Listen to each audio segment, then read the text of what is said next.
Keeping your pedals running smoothly is key to them performing season after season. It's certainly not a hard task, so we thought we'd show you how to do it. Hey, I'm Sebastian with Crankbrothers, and we're here to rebuild a Mallet DH pedal. It's very straightforward and it shares a lot of the steps with the Mallet E pedal, so let's get into it. Okay, to start things off, make sure you get the correct pedal refresh kit. We'll put it in the description down below. Alright, you'll need a few tools to get the job done. Tools needed will be a 14mm socket, 10mm socket, 8mm socket, hammer, ratchet for the sockets, T25, 6mm Allen, 8mm Allen, a blade helps, small screwdriver, grease, and of course the pedal to service with the refresh. Step 1 is to unscrew the pedal end cap, followed by the spindle nut and bearing that sit directly behind it. You'll need an 8mm socket to get the spindle nut off.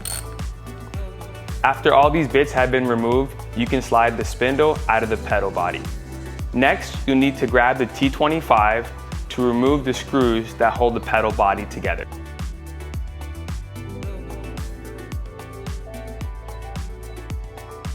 From here, the pedal body should pull apart nicely in two halves. Carefully remove the wing system and put it aside for later. To note, when splitting the body on the Mallet E, there are retaining sleeves on the inside. Take note for disassembly and assembly.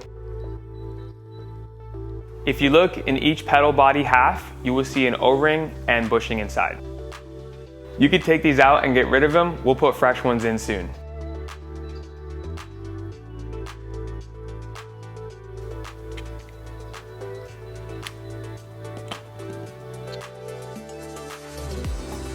Now grab the inner pedal body. Note, this is the one closest to the crank arm. You'll grab the hammer and gently tap out the I-guess bearing inside.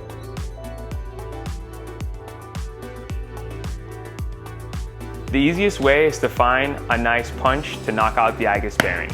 The 14mm socket is a nice placeholder to knock it out. Now slide the remaining parts off the spindle and give it a good wipe down.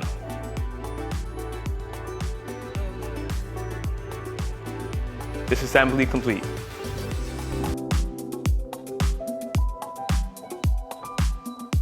Now to place everything back, we're going to work backwards to what we just did. Slide the outer spindle seal on, followed by the inner spindle seal. Make sure they are facing the correct way. Next, we're going to install the I-guess bearing into the inner half of the pedal body. The best way to do this is by getting a 10mm socket that matches the size of the bearing. Carefully line up the bearing with the socket and tap it down.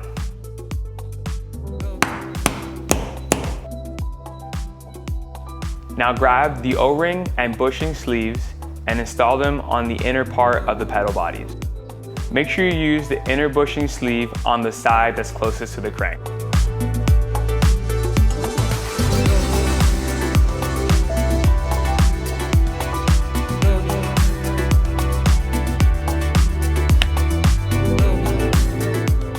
Now you can get the wing assembly and both pedal halves and slide it all back together.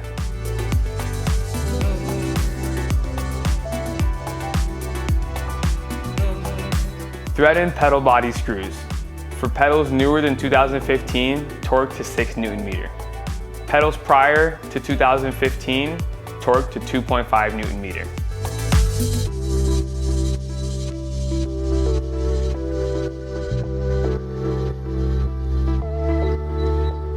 Last but not least, you're going to slide in the Enduro Max cartridge bearing.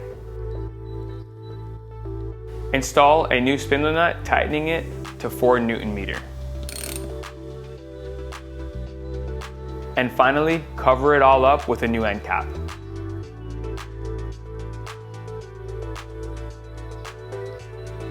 Give the pedal a few quick test rotations, and if it spins freely, you're good to go. We hope this has helped keep your pedals running smooth.